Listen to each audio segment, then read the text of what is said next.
Instagramda Antifog mahsulotini hamma reklama qilayotgan bir paytda men sizlarga buni qaynoq suvlarsiz, aynan yomg'irli kunda effektini bitta sinab ko'rsatib beraman.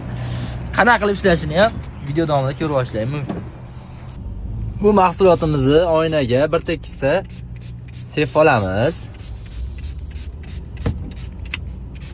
Hozirlarga bilinishli uchun atik yarimiga sepib ko'ramiz lavoyda.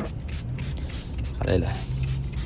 Xo'p, buni minus tarafi spirt hidi kelib turar ekan akalar. O'zingizlar yursalar ham bilinmaydi, yonlaringga birorta odam chiqadigan bo'lsa bilinib qolishi mumkin. Xo'p, quruq salfetka yoki quruq bunaqangi marlilarda artsanglar bo'ladi, lekin terlattada artishni maslahat bermayman, chunki lavoyda xuddi shu holatda qolishi kerak ekan mana. Ko'ringlar-da.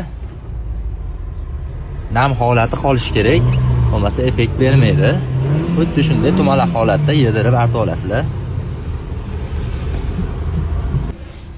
Artib bo'lgandan so'ng yangi salfetkada uzunasiga artib chiqasizlar.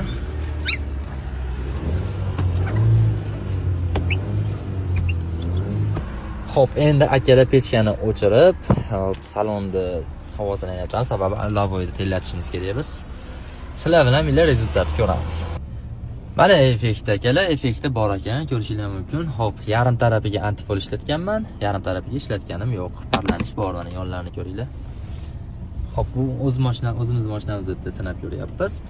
Faqat 24 soatgagina chidab. Ma'lumotimiz qiziq bo'lgan bo'lsa, bitta like bosib, yaqinlarga tezda jo'natib berasizlar. Hammaga rahmat.